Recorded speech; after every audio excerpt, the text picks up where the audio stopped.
السلام علیکم ورحمۃ اللہ وبرکاتہ۔ میرے بھائیوں بہنوں،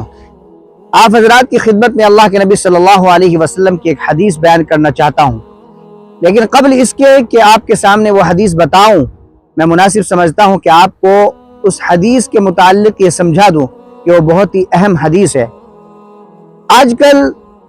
بہت سارے لوگ ہیں ان حقوق کے اندر بہت کمی کرتے ہیں، اور وہ ہے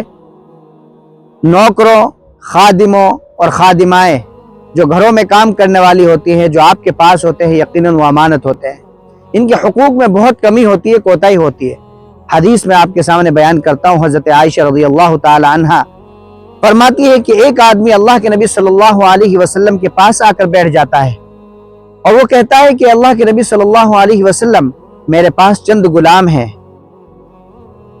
وہ مجھ سے جھوٹ بولتے ہیں، بات بات میں میرے مال میں خیانت کرتے ہیں، میری نافرمانی کرتے ہیں، میں ان کو برا بھلا کہتا ہوں، گالم گلوچ کرتا ہوں، ان کو مارتا پیٹتا ہوں، تو مجھے بتلائیے اللہ کے نبی صلی اللہ علیہ وسلم، کل قیامت کے دن میرا کیا انجام ہوگا، میرے ساتھ کیا معاملہ ہوگا؟ اللہ کے نبی صلی اللہ علیہ وسلم نے فرمایا کہ دیکھو، جب قیامت کا دن ہوگا، اس دن تمہارے گالیوں کا، تمہارے مارنے پیٹنے کا بھی حساب ہوگا، اور جو انہوں نے تم سے جھوٹ بولا، تم سے خیانتیں کی اور تمہاری نافرمانی کی، ان کا بھی حساب ہوگا۔ پھر اللہ تبارک و تعالی دیکھیں گے کہ جو تم نے برا بھلا کہا ہے ان کو، اگر تمہارا مارنا پیٹنا، تمہارا برا بھلا کہنا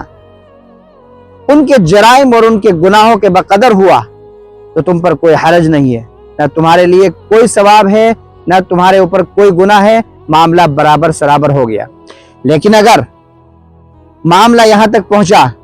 کہ جو تم نے ان کو سزائیں دی ہیں وہ کم رہ گئی، اور ان کے گناہ اور ان کے جرائم بڑھے ہوئے ہیں جو انہوں نے تمہارے ساتھ سلوک کیا، تو پھر یہ تمہارے لیے فضل ہوگا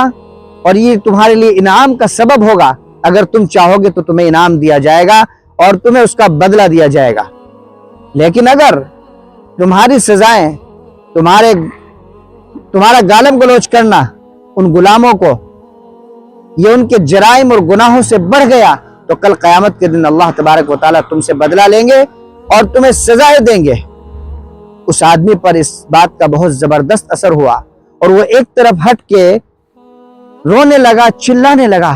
اللہ کے نبی صلی اللہ علیہ وسلم نے فرمایا، کیا تم اللہ تبارک و تعالیٰ کا کلام نہیں پڑھتے ہو، قرآن نہیں پڑھتے ہو؟ اللہ تبارک و تعالیٰ فرماتے ہیں، وَنَضَعُ الْمَوَازِينَ الْقِسْطَ لِيَوْمِ الْقِيَامَةِ فَلَا تُظْلَمُ نَفْسٌ شَيْئًا وَإِنْ كَانَ مِثْقَالَ حَبَّةٍ مِّنْ خَرْدَلٍ أَتَيْنَا بِهَا وَكَفَى بِنَا حَاسِبِينَ، کہ ہم کل قیامت کے دن انصاف کی ترازو لگائیں گے، اس دن کسی پر ذرہ برابر کوئی ظلم نہیں کیا جائے گا۔ اگر تم نے رائی کے دانے کے برابر بھی کوئی عمل کیا ہوگا، ہم اس کو لے کر آئیں گے اور اس کو تمہارے سامنے لا کر رکھ دیں گے، اور ہم حساب لینے والے کافی ہیں۔ اس آدمی پر اس بات کا اثر ہوتا ہے، اللہ کے نبی کے پاس آ جاتا ہے، کہتا ہے کہ اللہ کے نبی صلی اللہ علیہ وسلم، میں اپنے لیے اور ان غلاموں کے لیے اس سے بہتر کوئی بات نہیں پاتا ہوں کہ میں ان سے جدا ہو جاؤں۔ وہ آدمی اللہ کے نبی صلی اللہ علیہ وسلم کو مخاطب کر کے کہتا ہے کہ اللہ کے نبی صلی اللہ علیہ وسلم، آپ گواہ رہیے، میں ان تمام غلاموں کو آج آزاد کرتا ہوں۔ حدیث یہاں تک ختم ہو جاتی ہے۔ میرے بھائیوں بہنوں، جو غلام کا دور تو نہیں ہے، لیکن جو نوکر، جو خادمائیں گھر میں کام کرنے والی آپ کے پاس ہوتی ہے، وہ امانت ہوتی ہیں۔ اگر ان سے کچھ غلطیاں ہو جائے تو ان کو معاف کر دیا کرو، ان کی اصلاح کیا کرو، ان کو سمجھایا کرو۔ ایسا نہیں کہ آپ ان کے ساتھ جانوروں جیسا سلوک کرو اور ان کے ساتھ مار پیٹ کرو، ان کے ساتھ گالم گلوچ کرو، ایسا مت کرو۔ ان کا احترام کرو، ان کی عزت کرو۔ اگر تم ان کا احترام کرو گے، عزت کرو گے، تو اللہ تبارک و تعالی تمہیں اس کا بدلہ دے گا۔ ان کے ساتھ ہمیشہ اچھا سلوک کیا کرو، وہ بھی ایک انسان ہے، ان کے ساتھ انسانوں جیسا سلوک کرو۔ تو یہ وہ حدیث تھی کہ جو زبردست مفہوم رکھتی ہے، جس کے اندر آج بہت سارے لوگ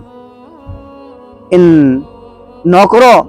کام کرنے والیاں جو گھر میں ہوتی ہیں ان کے حقوق میں کمی ہو جاتی ہے، میری درخواست ہے کہ ان کے ساتھ اچھا سلوک کیا کرے تاکہ کل قیامت کے دن آپ کے ساتھ بھی اچھا سلوک ہو۔ اللہ تبارک و تعالی ہم سب کو عمل کی توفیق عطا فرمائے اور اللہ کے نبی صلی اللہ علیہ وسلم کی سنتوں کو زندہ کرنے والا بنائے۔ وإلى اللقاء، مع السلامة، في امان اللہ۔